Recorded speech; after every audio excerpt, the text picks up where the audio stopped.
Life is strangely full of decisions.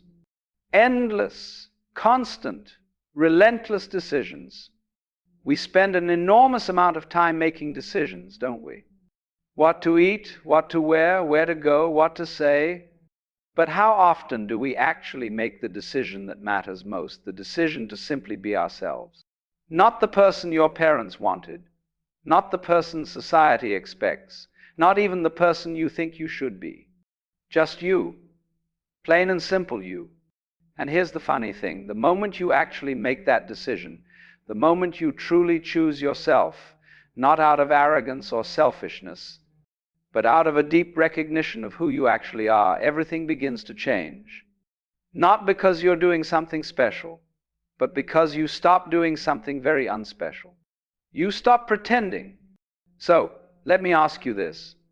When was the last time you looked at your life and honestly asked yourself, am I living this for me or am I living it for them? For the invisible audience in your head that's always watching, always judging, always keeping score? Most of us never even think to ask that question because we're too busy performing, too busy trying to get it right, to make it work, to prove something to someone we'll probably never even meet. But what happens when you stop? What happens when you finally choose yourself? Well, let me tell you, it's not what you think. We've been taught that choosing yourself is selfish, that it means abandoning others, ignoring responsibilities, running away to some island where you can sit under a palm tree and forget about the world. But that's not it at all. Choosing yourself is not about rejecting life, it's about accepting it. It's about recognizing that you are not a stranger in the universe, but a part of it. And the moment you accept that, the moment you stop fighting against your own nature, something extraordinary happens. You relax.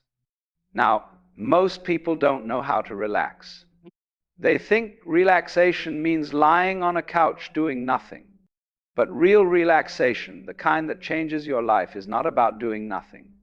It's about doing what you do without resistance. Without the constant voice in your head saying, am I doing this right? What will they think? Is this good enough? When you choose yourself, that voice starts to quiet down. Not because you've defeated it or suppressed it, but because you've stopped taking it so seriously. You've realized that the voice was never yours to begin with. It was just an echo of all the people who told you who you should be, your parents, your teachers, your friends, your culture. They all meant well, of course, but they were trying to turn you into something that fit their picture, their plan, their idea of what a good life looks like. And the problem is, their picture was never meant for you. Think about it. Have you ever tried to force yourself into clothes that don't fit? It's uncomfortable, isn't it? You can't move properly, you can't breathe, you spend the whole time adjusting, pulling, trying to make it work. That's what most people do with their entire lives.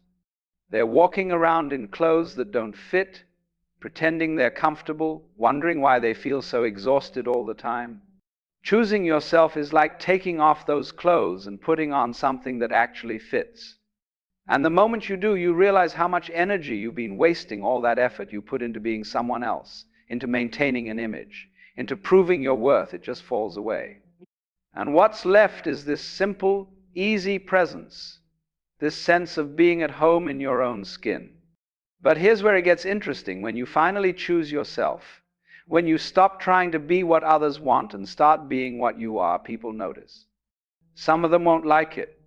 In fact, some of them will be deeply threatened by it, because your authenticity reminds them of their own pretending. Your freedom highlights their prison, and that makes them uncomfortable. So they'll try to pull you back. They'll question your choices. They'll tell you you've changed.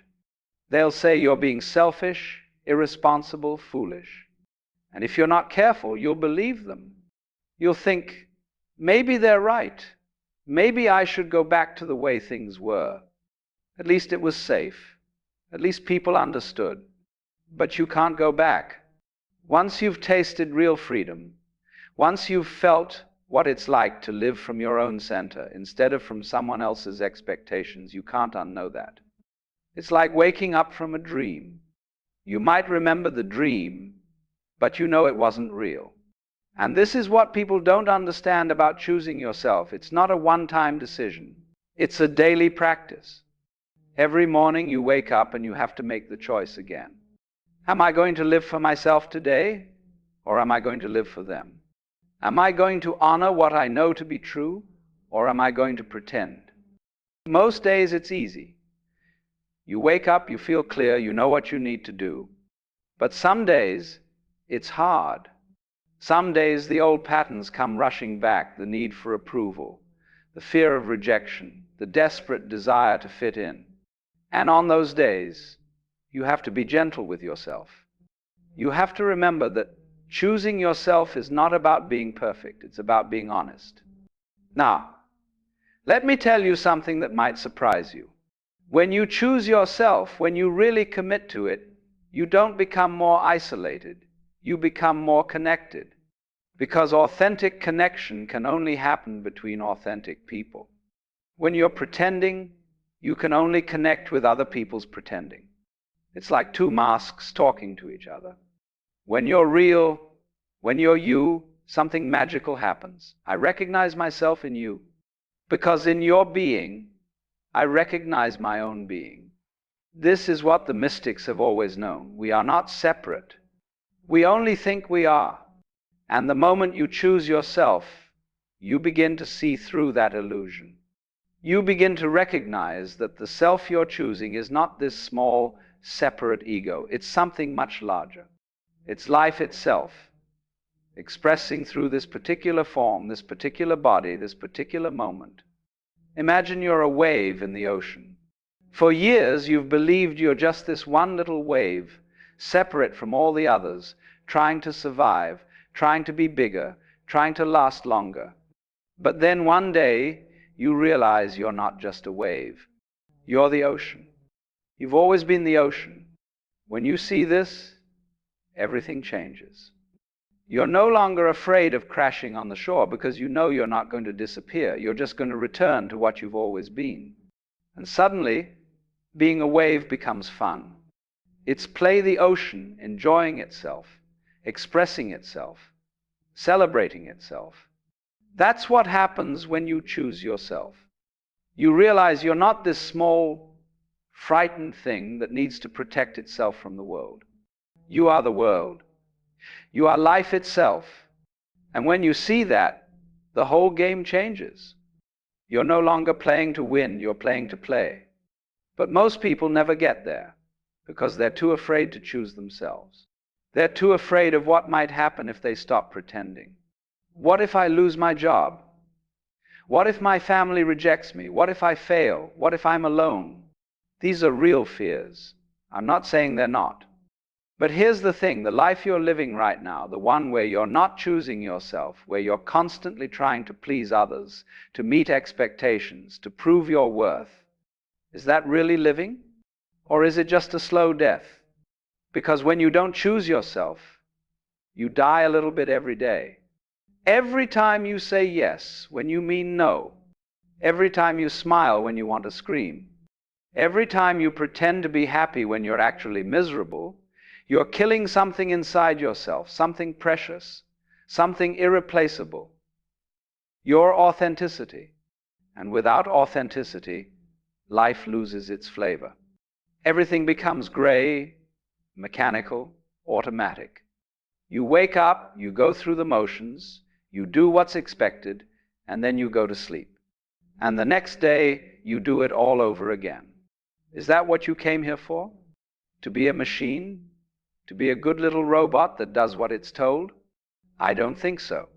You came here to be alive, to feel deeply, to love completely, to experience the full range of what it means to be human. And you can't do that if you're not being yourself. You can't do that if you're hiding behind a mask, playing a role, following a script someone else wrote for you. So what happens when you finally choose yourself? You wake up, not gradually, but suddenly, completely, like someone throwing open the curtains in a dark room and letting the sunlight pour in. Everything you thought was solid starts to dissolve. Everything you thought was important starts to seem trivial.